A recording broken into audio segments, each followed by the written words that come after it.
Hello and welcome to Choose Magazine, your entertainment and lifestyle show. I am your boy, Una Mushadu, and we are still in the middle of a national lockdown announced by the President of South Africa, Cyril Ramaphosa, to reduce the spread of coronavirus. The National Coronavirus Command Council has decided to enforce a nationwide lockdown for 21 days with effect from midnight on Thursday, the 26th of March. This is a decisive measure to save lives of South Africans from infection and save the lives of hundreds of thousands of our people. While this measure will have a considerable impact on people's livelihoods, on the life of our society and on our economy, the human cost of delaying this action would be far, far greater. The nationwide lockdown will be enacted in terms of the Disaster Management Act and will entail the following.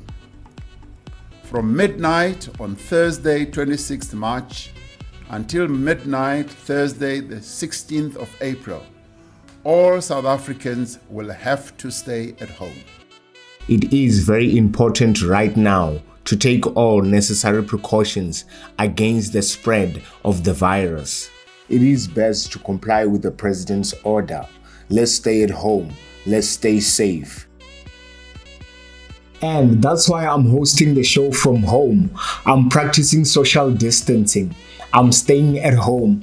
So talking more about COVID-19, today we're going to hear from Dr. Livhuwani Dagada, a general practitioner from Polokwane. She'll be telling us more about COVID-19 and how we can stay safe. So let's give her a call and hear from her.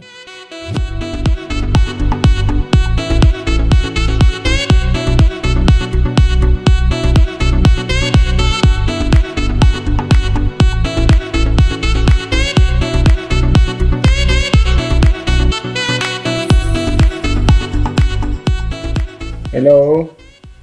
Hi, Dr. Livhuwani Dagada. How are you?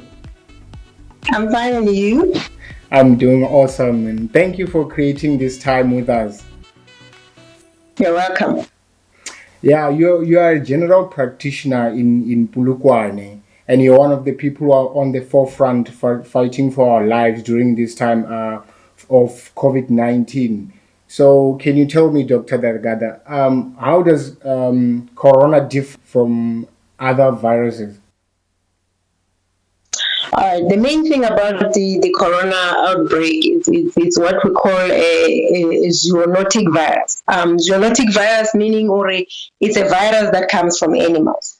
So that is the first thing that is different. It comes from animals. It's not usually found in humans. So we are getting it being humans as a transmission from animals. You will know if you follow the Chinese culture that they eat different types of animals. This is why the outbreak started at Wuhan in China, because with the culture of their nutrition and stuff like that, they eat a lot of wild animals, and this is where the outbreak started. So it's a virus that comes from animals, and now it's in humans, and now it's been transmitted from human to humans. Okay, yeah, I'm aware there are a lot of people out there who are still believing this virus is only for white people. So what can you say to those kind of people? I mean, that is a myth, based on the fact that maybe because, culturally or traditionally white people are the ones that travel a lot internationally, but it doesn't mean that black people are immune to get this virus. If you can look at the statistics right now in our country, you will see that almost all provinces now, they have this spread, and it's involving all racial groups at the moment. So that means, I think, people must get it out of their heads as soon as possible, so that we can have good response to public health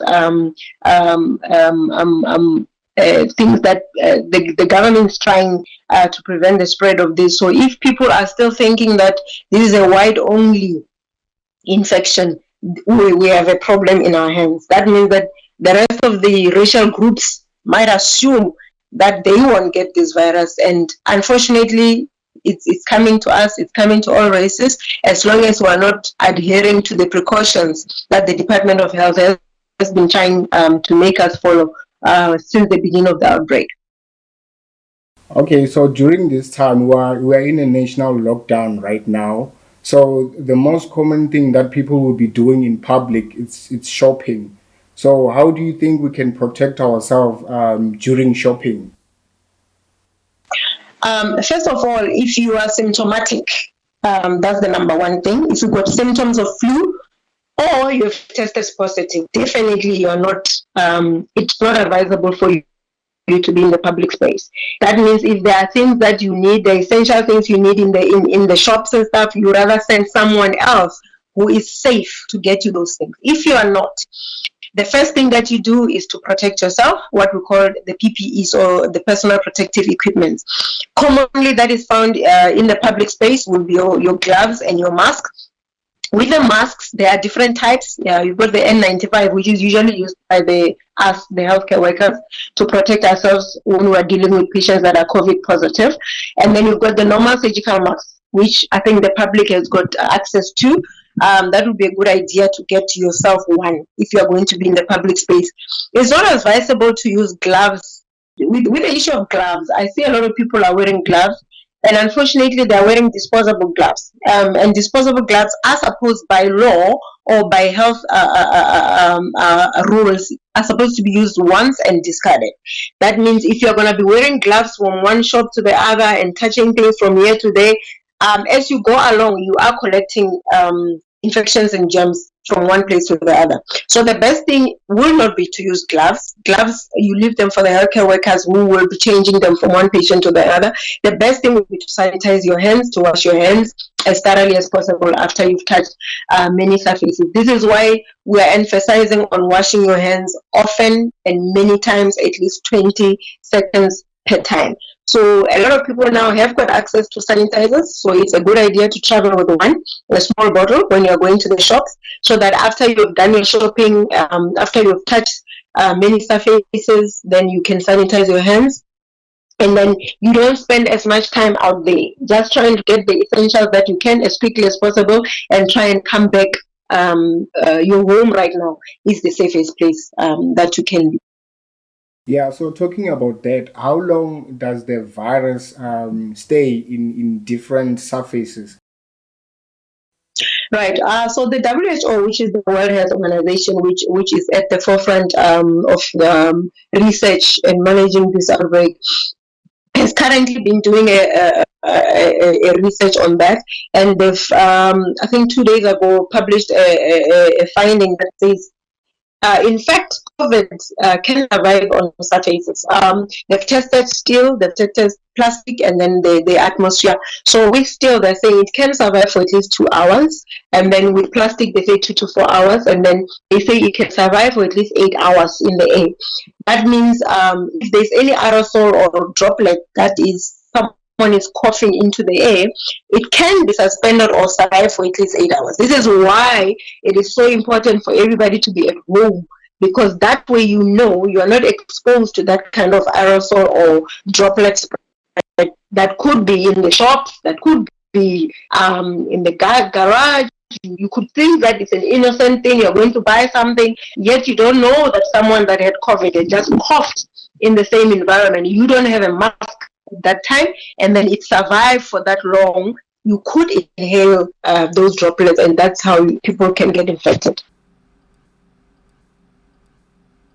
How can we use our time in a productive way during the national lockdown? Well, it depends. I mean, what kind of industry you're at. It depends, I mean, what kind of a job, what kind of impact you have into the economy. I mean, starting from school kids, I mean, I think homeschooling now would be an option. I mean, a lot of people have been doing that for all their lives. I think now mainstream teaching will have to be online as much as possible for our children. I mean, you must find games that are educational, try to teach your kids as much as they can at home. I mean, those that are into contributing to the economy, I mean, it's time for you to upgrade your businesses. Start to think of other things in the meantime that you can do to upgrade your businesses. Go into research, find out what other things while you're at home that you can equip yourself with to be a better doctor, a better nurse, a better teacher. I mean, this is the time. Not forgetting, obviously, read your Bible, pray, I mean, enrich yourself spiritually. I mean, that is very important as well. So, what are your last words to everyone out there about the coronavirus? Well, the first thing is that this virus doesn't have a cure as it stands right now. It doesn't have a cure. What we have seen in other countries is that it is people that are elderly, that have got underlying chronic lung diseases and other immunocompromising diseases are at risk of getting sick out of this. So far, we are getting the information that young people and those that are fit will be able to withstand the virus at the moment. But the fact is there's no cure, just like most viruses that we're dealing with in the health system. So my best advice to people will be to stay at home. I mean, at the moment, right now, that will be the best option that we have. The main thing is to flatten the curve. If you've seen what they're talking about in the media, to flatten the curve, you reduce the number of infections that we are getting on the daily basis on the population. The reason being, you want to reduce the impact or the burden that might be there on the health system of any country, so that you can deal with as little number of complicated cases. As you know, the complication that is major with this virus is the pneumonia or acute respiratory distress syndrome. That means the people get fibrosis of the lung, they cannot breathe, so they have to be on ventilators. And as you know, we've got limited ICUs in our hospitals, we've got limited ICUs in public and in private hospitals, we've got limited ICU beds, we've got limited ventilators. And this is where the crunch of the matter is. We're trying to avoid as many people to need to be on ventilators. So when you're saying stay at home, we're trying to avoid people in numbers to get infected, because as the Department of Health or the workforce in the health department, we will not be able to cope with the numbers, because the fact is we've got limited resources, we've got limited personnel, as you know, and we're trying by all means for people to stay away as much as possible from exposing themselves to this disease at the current moment. So right now, that is the best thing you can do. You stay at home, you and your family, try and protect yourself, stay away from people that are sick, people that are symptomatic. If it's not necessary for you to go to the public space, try not to go to the public space. Even if you go there, make sure you protect yourself, get your mask on. Don't spend too much time in the open spaces. Just get the essentials that are important and come back. Don't go out to buy airtime and stuff like that. Only things that are really, really life-threatening that you need, like food, electricity, things that are important for your survival. If it's not that, stay put, stay in your households. And this is how we're going to be able to fight and win. This is what China did.